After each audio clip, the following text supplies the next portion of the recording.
सुप्रभात बच्चों।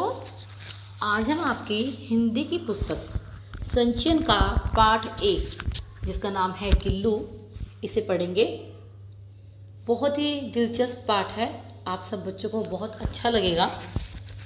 गिल्लू पाठ महादेवी वर्मा द्वारा लिखा गया है, जिसमें उन्होंने गिल्लू नामक एक गिलहरी के बच्चे की चंचलता और उसके क्रियाकलापों के बारे में बताते हुए उसकी मृत्यु तक का वर्णन किया है।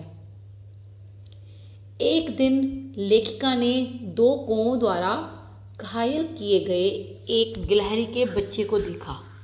जो 2 कौए थे वो गिलहरी के छोटे से बच्चे के सिर के ऊपर अपनी चोंचों से प्रहार कर रहे थे और वह बेचारा गमले के साथ चिपका पड़ा रहा, जैसे कि मर गया हो। लेखिका उसे धीरे से उठाकर अपने कमरे में ले आई। सबने उसे मना किया कि वो उसे ना लेकर जाए, लेकिन लेखिका ने किसी की बात नहीं सुनी और उसे अपने कमरे में उठाकर ले आई और रुई से उसका खून पोंछकर उसके घावों पर मरहम लगाया। जिस तरीके से लेखिका उसका उपचार कर रही थी, उसके ठीक 3 दिन के बाद वह गिलहरी का बच्चा फिर से कूदने लगा, उछलने लगा और लेखिका ने उसका नाम गिल्लू रख दिया। लेखिका ने उसके लिए फल रखने की डलिया में, जो फल रखने की एक टोकरी होती है, उसकी टोकरी में रुई बिछाकर उसके रहने के लिए घोंसला बना दिया और उसे एक खिड़की के ऊपर टांग दिया। कुछ ही दिनों में जो गिल्लू था वो लेखिका से घुल मिल गया। जब लेखिका लिखने बैठती तो गिल्लू लेखिका के आसपास तेजी से दौड़कर उसका ध्यान अपनी ओर आकर्षित करने का प्रयास करता। कई बार लेखिका उसे पकड़कर एक लंबे लिफाफे में बंद कर देती। मतलब जैसे लिफाफे में उसका जो मुंह है वो बाहर है और जो शरीर है वो आधा शरीर लिफाफे के अंदर है, और जब उसे भूख लगती तो चिक चिक की ध्वनि करता और लेखिका को सूचना दे देता। तो लेखिका उसे काजू या बिस्किट खाने को दे देती थी। काजू जो था वो उसका प्रिय खाद्य पदार्थ था गिल्लू का। एक दिन लेखिका ने देखा कि गिल्लू बाहर घूमती हुई गिलहरियों को बहुत ही अपनेपन से देखता है, क्योंकि खिड़कियों के पास जो बाकी की गिलहरियां थी वो भी आ जाती थी गिल्लू को देखने के लिए। तो लेखिका ने सोचा कि उसे गिल्लू को भी मुक्त कर देना चाहिए। तो उसने खिड़की की जाली से कीले निकालकर गिल्लू के बाहर जाने का जो रास्ता था वो खोल दिया।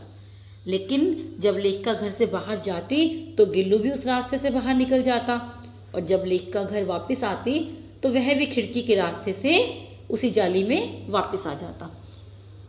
लेखिका को ये बात बहुत हैरान कर देने वाली थी कि अगर गिल्लू चाहता तो ये बाहर भी जा सकता था, वापस ना भी आता, लेकिन जो गिल्लू था जैसे लेखिका घर वापस आती थी वो भी उसी टाइम पर वापस आ जाता था। लेखिका गिल्लू की एक हरकत से बड़ी हैरान हुई थी।